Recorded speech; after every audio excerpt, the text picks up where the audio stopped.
पण तुम्ही एवढा उदो उदो करता की औरंग्याची कबर, औरंग्याची कबर, औरंग्याची कबर.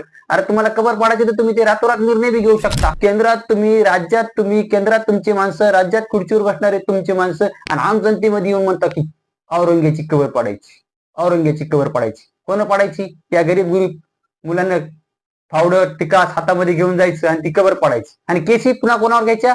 गरिबांच्या मुलांवर. तुमच्यामध्ये एवढा दम आहे, जा कबर पाडा ती. तुम्हाला कोण विचारणार आहे?